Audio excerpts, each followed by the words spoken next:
بسم الله الرحمن الرحيم. الرحمن علم القرآن خلق الإنسان علمه البيان. الشمس والقمر بحسبان والنجم والشجر يسجدان والسماء رفعها ووضع الميزان ألا تطغوا في الميزان وأقيموا الوزن بالقسط ولا تخسروا الميزان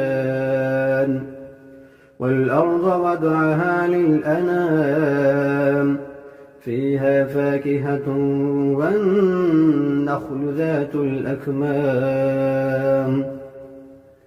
والحب ذو العصف والريحان فبأي آلاء ربكما تكذبان.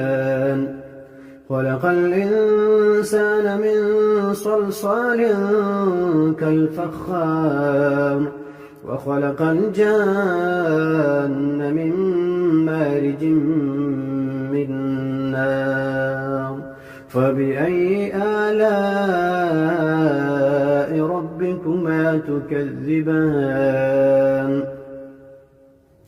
رب المشرقين ورب المغربين فبأي آلاء ربكما تكذبان.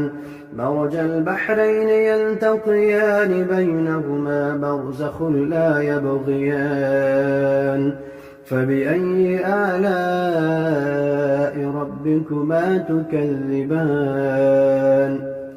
يخرج منهما اللؤلؤ والمرجان فبأي آلاء ربكما تكذبان. وله الجوار المنشآت في البحر كالأعلام فبأي آلاء ربكما تكذبان. كل من عليها فان ويبقى وجه ربك ذو الجلال والإكرام فبأي آلاء ربكما تكذبان. يسأله من في السماوات والأرض كل يوم هو في شأن. يسأله من في السماوات والأرض كل يوم هو في شأن فبأي آلاء ربكما تكذبان. سنفرغ لكم أيها الثقلان فبأي آلاء ربكما تكذبان. يا معشر الجن والإنس إن استطعتم أن تنفذوا من أقطار السماوات والأرض فانفذوا لا تنفذون إلا بسلطان فبأي آلاء ربكما تكذبان. يرسل عليكما شواظ من نار ونحاس فلا تنتصران فبأي آلاء ربكما تكذبان. فإذا انشقت السماء فكانت وردة كالدهان فبأي آلاء ربكما تكذبان. فيومئذ لا يسأل عن ذنبه إنس ولا جان فبأي آلاء ربكما تكذبان.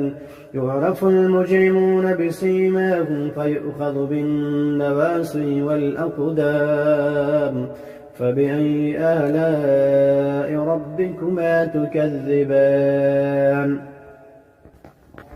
هذه جهنم التي يكذب بها المجرمون يطوفون بينها وبين حميم آن فبأي آلاء ربكما تكذبان ولمن خاف مقام ربه جنتان فبأي آلاء ربكما تكذبان ذواتا أفنان فبأي آلاء ربكما تكذبان فيهما عينان تجريان فبأي آلاء ربكما تكذبان فيهما من كل فاكهة زوجان فبأي آلاء ربكما تكذبان متكئين على فرش بطائنها من استبرق وجنى الجنتين دان فبأي آلاء ربكما تكذبان فيهن قاصرات الطرف لم يطمثهن إنس قبلهم ولا جان فبأي آلاء ربكما تكذبان كأنهن الياقوت والمرجان فبأي آلاء ربكما تكذبان هل جزاء الإحسان إلا الإحسان فبأي آلاء ربكما تكذبان ومن دونهما جنتان فبأي آلاء ربكما تكذبان مدهامتان فبأي آلاء ربكما تكذبان فيهما عينان نضاختان فبأي آلاء ربكما تكذبان فيهما فاكهة ونخل ورمان فبأي آلاء ربكما تكذبان فيهن خيرات حسان فبأي آلاء ربكما تكذبان حور مقصورات في الخيام فبأي آلاء ربكما تكذبان لم يطمثهن إنس قبلهم ولا جان فبأي آلاء ربكما تكذبان متكئين على رفرف خضر وعبقري حسان فبأي آلاء ربكما تكذبان تبارك اسم ربك ذي الجلال والإكرام